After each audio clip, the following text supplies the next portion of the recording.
Welcome to Talk Tickers. You're tuning in for our deep dive, where we unpack the latest financials.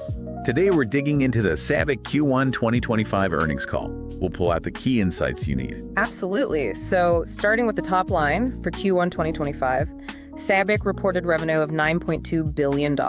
That's pretty much held steady compared to the last quarter. Okay, stable revenue. What about profitability? Right. So if we look at EBITDA, and this is important, excluding some special items, mostly costs from restructuring and workforce optimization, that actually came in at $1 billion, which is a decent 7% increase compared to Q4 2024. Like 7% jump, okay. Yeah, and that improvement also shows up in their EBITDA margin before those special items. It nudged up to 11% in Q1 from 10% in Q4. But you do have to factor in that they took a pretty significant one-time restructuring hit, around $300 million. Right, $300 million. So steady revenue, but looks like some underlying efficiency work is maybe starting to pay off on the profit side, even with that charge. What kind of economic environment were they operating in? Yeah, that's a good point. They achieved this against, well, a bit of a cooling global economy. Global GDP growth in Q1 actually slowed down to about 2.97%. Oof. And the forecast for the whole year has been pulled back a bit too, down to 2.2%. Okay. Plus, you had the Manufacturing Purchasing Manager Index, the PMI, sitting right at 50, which basically means stagnation, no growth there. Not ideal for a chemicals company. Exactly. And there's just generally more uncertainty hanging over the global economy, a lot of it tied to U.S. trade policies and how they might evolve. Right. And specific to their industry, petrochemicals, there's still this issue of overcapacity and demand pressure because there's just a lot of supply out there. Chemical capacity use is still below the long-term average. So a tougher global scene, industry pressures.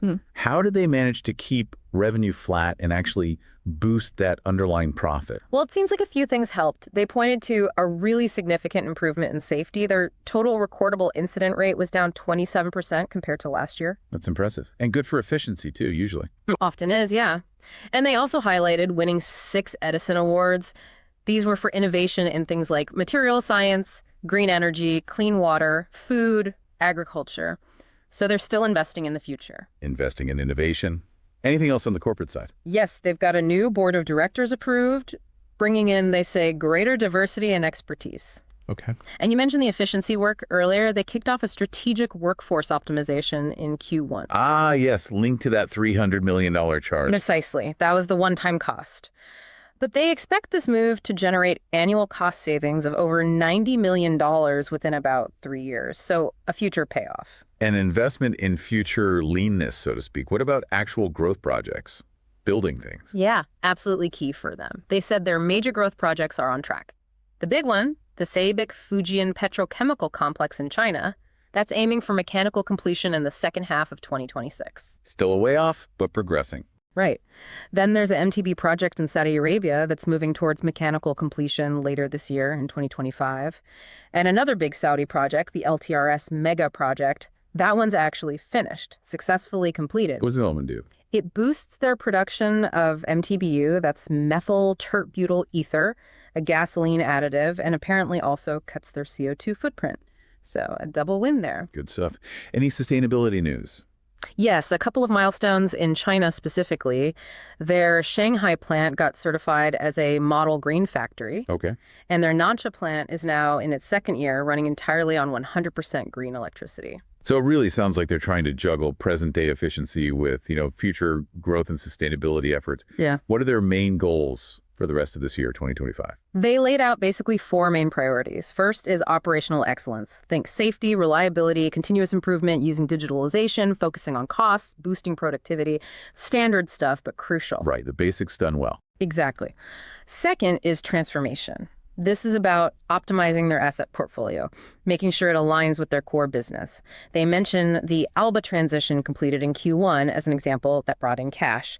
It also means fixing underperforming assets and just generally getting their global organization set up right. Makes sense. Number 3. Third is selective growth. So being smart about strategic partnerships and how they deploy their resources into different markets, doing it cost effectively. Not just growth for growth's sake. Precisely. And finally, number 4 is value creation. The big goal here is consistent, stable to growing dividends for shareholders. Always music to investors' ears. Always. And they plan to support that with strong financials, careful capital spending, managing costs tightly, innovating for customers, and importantly, leveraging those synergies with their major shareholder, Saudi Aramco. Okay, a clear set of priorities. How's the actual demand looking for their chemicals materials right now? In Q1, they said demand was generally stable for most of the industries they sell into. Stable, okay.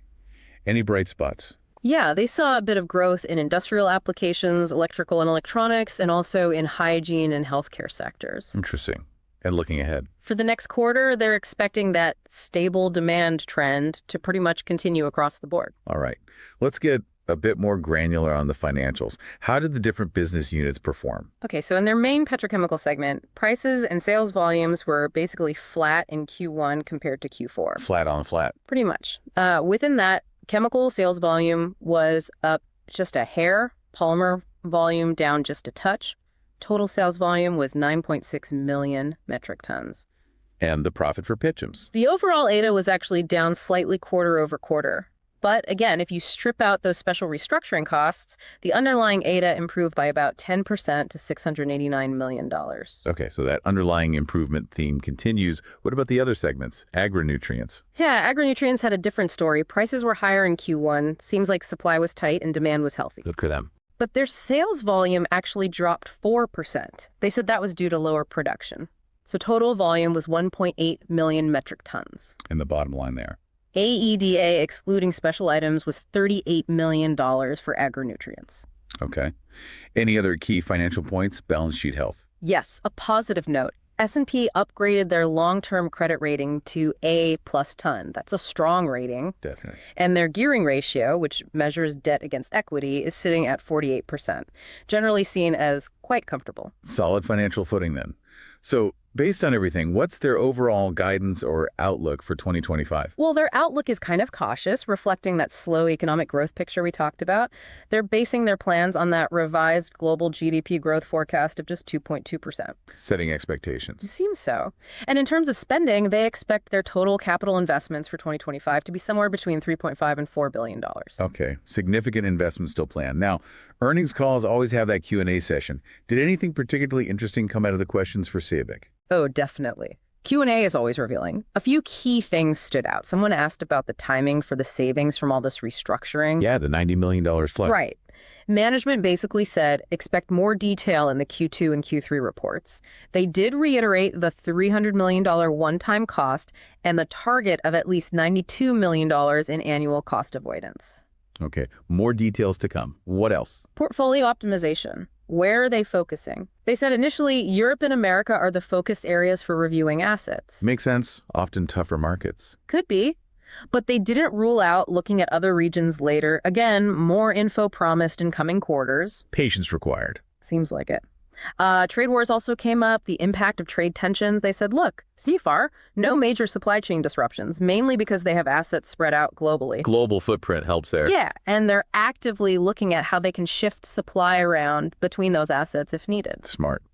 Any talk about expansion plans specifically in Saudi Arabia? They were asked about that. The answer was pretty focused on discipline, capital allocation, strategic growth across different regions, including Saudi Arabia, of course.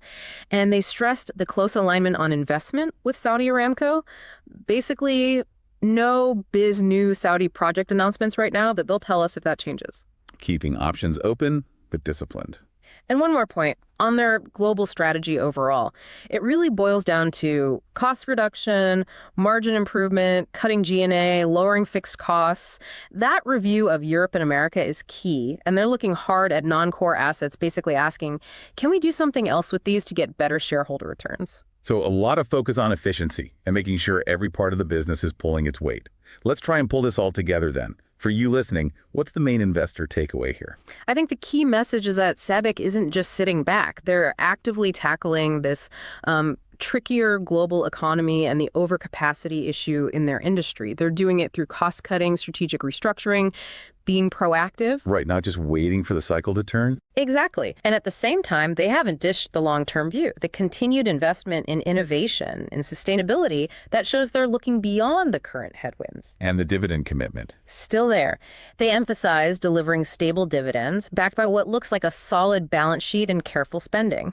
That's likely appealing if you're an income-focused investor. Plus, those growth projects, particularly in Asia, offer that potential upside down the road. For sure. That Fugin complex is a big one to watch. All right, now for that part of the show where we step back and think a bit differently, this is our not financial advice segment, purely for discussion, exploring some, let's say, outrageous but plausible ideas based on what we've heard. Okay, let's brainstorm. Given SABIC's focus on streamlining that workforce optimization and the fact they've got that big Fugin complex coming online in China relatively soon. Right, potentially boosting capacity just as they've cut costs. Exactly. So here's a thought. What if the petrochemical market starts to see a bit of a demand recovery, maybe late 2025, maybe early 2026, right around when that new capacity hits? Okay, plausible timing maybe? If that happened, you could speculate on a long position in SABIC. Now, to make it outrageous but plausible, maybe you pair it with a short position against a competitor, specifically one that hasn't announced similar big near-term capacity additions or maybe isn't being as aggressive on cost-cutting right now. So betting on SABIC being better positioned to capture any potential upturn. Kind of. The idea is they might benefit more from a demand lift because they'll have a leaner cost base and new capacity ready to go. The outrageous part is, well, predicting that demand recovery timing and assuming SABIC's moves give them a real edge over others in that specific window. It's a lot of ifs. Definitely a lot of ifs, but an interesting angle playing the relative performance based on their current strategic moves. Food for thought, for sure. So wrapping up our deep dive on SABIC's Q1 2025 call, it really shows a company navigating current challenges actively, focusing on costs and strategy while still investing in growth and sustainability. And that commitment to shareholder value through dividends remains a core message. Absolutely. As always, remember this discussion is for informational purposes only. It is not financial advice. Please do your own thorough research before making any investment decisions. We'd love to hear what you think about SABIC's strategy. Feel free to join the conversation online. Indeed. Thanks for tuning into this deep dive. We'll catch you next time with more insights from the world of earnings calls.